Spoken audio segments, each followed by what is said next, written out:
Allahabad high court का आया है बड़ा आदेश। कहा है शादीशुदा होते हुए लिव इन में नहीं रह सकते। तो लिव इन पर जो कि हाई कोर्ट ने मतलब है कुछ आदेश दिए हैं, एक तरीके से निर्देश दिए हैं, तो इनको जो कि हर एक दाम्पत्य को मानना होगा। तो क्या है ये निर्देश, इसके बारे में आगे जानते हैं।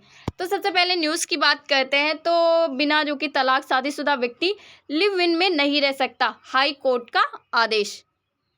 वहीं पर खबर क्या है, तो कोर्ट ने कहा है कि कोई भी व्यक्ति शादीशुदा है और शादीशुदा होते हुए वो लिव इन में नहीं रह सकता है या कानून और जो सामाजिक व्यवस्था है इसके खिलाफ माना जाता है। क्योंकि जो हिंदू लॉ है उसके तहत क्या है कि एक ही शादी की जो कि एक तरीके से प्रावधान है, और दूसरा तो सामाजिक व्यवस्था में भी जो कि एक तरीके से थोड़ी हलचलें या हम देखें तो सामाजिक व्यवस्था थोड़ी सी बिगड़ सकती है। क्योंकि आप किसी अन्य महिला के साथ में रिलेशनशिप में हो, फिर आप किसी अन्य महिला के साथ में लिव इन में रहते हो, तो ये सारी समस्याएं जो कि हमारे समाज के लिए भी बिल्कुल भी सही नहीं है। तो ये जो कि सुप्रीम कोर्ट ने बताया और कहा है कि शादीशुदा होते हुए कोई भी लिव इन में नहीं रह सकता। वहीं पर केस के बैकग्राउंड की बात करें तो केस में क्या हुआ था कि कोई व्यक्ति आया था, शादीशुदा था और वो दूसरी महिला के साथ लिव इन में रह रहा था।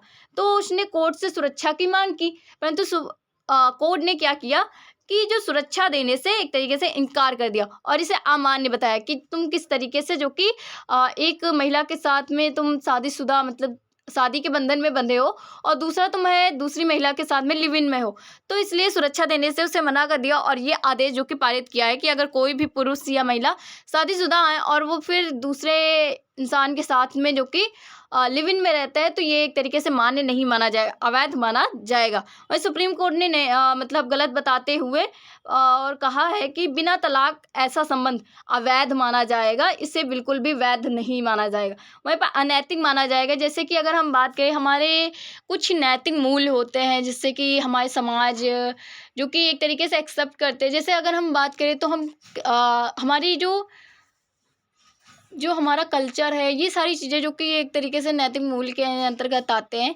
तो अगर ये शादीशुदा होते हुए भी लोग लिव इन में रहेंगे तो ये हमारे नैतिक मूल्यों के खिलाफ होगा। तो इस वजह से कोर्ट ने इन सब चीज़ों को बताते हुए बताया है कि ये अवैध है और अनैतिक है और समाज पर बहुत ज़्यादा प्रभाव पड़ सकता है। कानूनी आधार पर बात करें तो हिंदू विवाह अधिनियम 1955, जिसके तहत क्या है कि ये जो मतलब एक ही समय में एक ही वैध मानने मतलब देना, मतलब ये है कि एक समय में एक ही विवाह को वैधता देना। तो हिंदू लॉ में जो कि यही है कि एक समय में एक ही विवाह हो सकता है।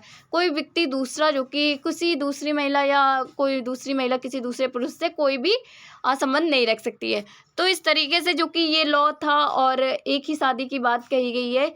वहीं पर द्विविवाह विवाह की बात करें तो बिना तलाक दूसरा विवाह जो कि बिग्रेमी मतलब माना जाता है। मतलब ऐसा विवाह मतलब ऐसा बिग्रेमी का मतलब आप ऐसे समझ सकते हो कि कोई पति या पत्नी बिना शादी के साथ बिना शादी लिव इन में रहना और पहले से ही शादीशुदा हो, मतलब ये है पहले से ही शादीशुदा हो और दूसरे के साथ लिव इन में हो, तो ये होता है बिग्रेमी। वहीं पर आईपीसी के तहत इसे अपराध भी माना जाता है, आप द्विविवाह विवाह करते हो तो ये एक तरीके से अपराध के श्रेणी में भी आता है। वहीं पर अनुच्छेद 21 जो कि इसमें मौलिक अधिकार हैं और मौलिक अधिकार में जो कि आर्टिकल जो कि 21 में जो कि हमें एक तरीके से स्वतंत्रता दी गई है, जीवन और व्यक्तिगत स्वतंत्रता का अधिकार है और संविधान के अनुच्छेद 21 में इसके बारे में स्पष्ट कहा भी गया है।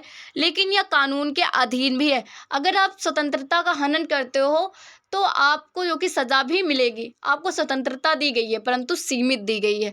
तो इसलिए आर्टिकल 21 के ये खिलाफ बिल्कुल भी नहीं माना जा रहा है कि हमारी स्वतंत्रता है, हमारा जीवन है, तो ये ऐसा बिल्कुल भी नहीं है। कोर्ट की टिप्पणी की बात करें तो लिव इन को मान्यता दी है, लेकिन अगर आप पहले से ही शादीशुदा हो तो फिर कोई मान्यता नहीं दी जाएगी। तो एक तरीके से इस तरीके के जो कार्य हो रहे हैं शादीशुदा होते हुए भी लिव इन में रहना, तो फिर इस चीज़ को मतलब है रोका गया है और लिव इन को नहीं रोका गया है। एक तरीके से ये जो हो रहा है कि शादीशुदा होते हुए भी लिव इन में रह रहे हैं तो इसे रोका गया है। वहीं लिव इन क्या होता है, तो लिव इन जो कि मतलब बिना शादी के लड़का लड़की साथ रहना तो लिव इन होता है। वहीं पर सामाजिक प्रभाव की बात करें तो विवाह संस्था को नुकसान होगा। जो विवाह कराती हैं उन संस्थाओं को एक तरीके से नुकसान होगा, क्योंकि उन्हें तो एक आदमी के 10-10 बीवी हो उन्हें कोई फ़र्क नहीं पड़ता, क्योंकि उनको तो अपने काम से फ़र्क है पड़ता है। तो विवाह संस्था को नुकसान हो सकता है वहीं पर जो परिवार व्यवस्था है उस पर असर पड़ सकता है। मान लो कोई व्यक्ति है और पहले से उसकी शादी है हुई है और उसके 2-3 बच्चे हैं और फिर वो दूसरी महिला के साथ लिव इन में रहता है और फिर अब उसी के साथ में रहना चाहता है, तो एक परिवार जो व्यवस्था होती है ये एक तरीके से बिगड़ जाएगी। तो इस पर भी बहुत ज़्यादा असर पड़ेगा। वहीं नैतिक मूल्यों में गिरावट आएगी। हमारे समाज में जो बच्चे हैं वो भी यही चीज़ सीखेंगे और आगे वही चीज़ वो भी करेंगे। तो ये बहुत ही ज़्यादा मतलब घातक मान सकते हो कि समाज के लिए बिल्कुल भी सही नहीं है। तो पहले आप डिवोर्स लो, फिर उसके बाद में आप जाकर लिव इन में रहो या आप जो भी करो। तो सुप्रीम कोर्ट का यही आदेश है। महिलाओं के प्रभाव की बात करें, जैसे कोई महिला शादीशुदा है और उसका हस्बैंड जो कि दूसरी महिला के साथ लिव इन में रहता, तो उस पहली महिला का क्या होगा? उसके अधिकार जो कि प्रभावित होंगे।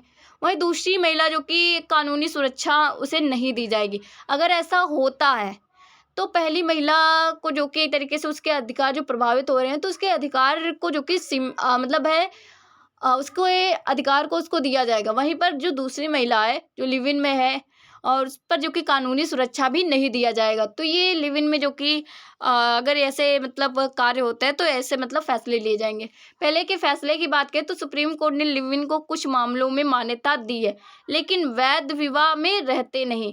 मतलब ये है, सुप्रीम कोर्ट ने कहा है कि आप लिव इन में रह सकते हो क्योंकि आपका जो कि आर्टिकल 21 के तहत अधिकार है। वहीं पर लेकिन ये वैध मतलब एक तरीके से आप विवाह में हो और फिर आप जो कि किसी के साथ लिव इन में रहते हो, तो इसे वैध नहीं कहा जाएगा, इसे अवैध कहा जाएगा।